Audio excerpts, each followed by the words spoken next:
Happy Halloween, adorable ones. The veil is thin. We're approaching All Souls Day. We are Rockin' Samhain, the feast of the end of summer in the Celtic traditions. We're going to talk about haunting today. What a fun topic, especially for Halloween. And if you have ghosts or spooks or goblins or upset ancestors after you, we'll save that for a different video. For today, we're going to talk about a different kind of haunting, perhaps regret, perhaps trauma, perhaps the thing that just keeps bugging you and won't leave you alone. So if you take a full breath in, and just remember that haunting it's something that won't leave you alone. It's something that kind of clings to you. It's something that might be irritating or scary or damaging. And so the first angel I drew for this was actually Surrender, Zachariel. And the Zachariel card is about both being big and accepting circumstance. And so immediately I got confused. It's like, well, I'm not so sure how that helps with haunting, but I'm going to trust. And then the second angel I drew was Courage.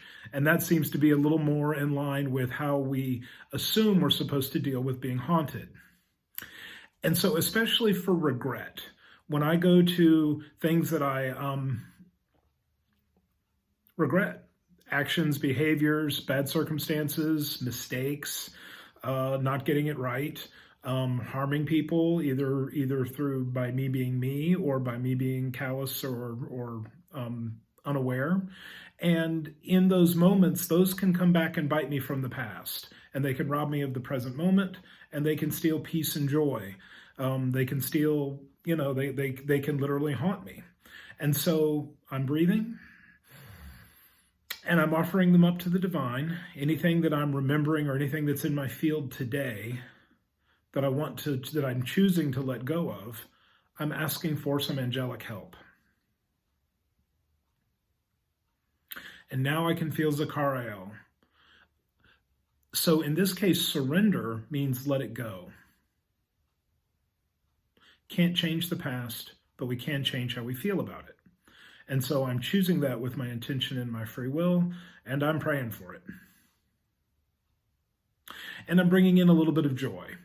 We'll pull in a little bit of Harry Potter or some pop culture. What would Harry Potter do if he's being demented or haunted? He'd do a Patronus charm. Expecto Patronum. And so if you're a geek like me, that evokes a feeling. That evokes a sensation of protection, a sensation of freedom, definitely a sensation of get off of my back. Ta-da! And so some of you feel that. And for those of you that do, be grateful. And those of that you don't, turn this exercise around into how do I personally remove regret or being haunted. And I think I'm called to say a little something about ancestors. Also from the pop culture realm, if you remember the movie Sixth Sense, sorry kids, Google it if you need to. Fresh and new to me, seems like it came out a long time ago. But what was the answer to the little boy that was literally haunted? What did he do? Because he went through most of the movie seeing ghosts, being scared by them, literally being haunted by them because they wanted something from him. They wanted some acknowledgement, some awareness. And he turned the story around when he learned how to listen to them and give them what they need. And the iconography, the stories, the mythology of ghosts, sometimes that's going to be true, where you can communicate, you can provide an action, you can provide some love, you can do something, and then the haunting will go away. And of course, there are other ghosts that you just can't appease. And so we're back to protection.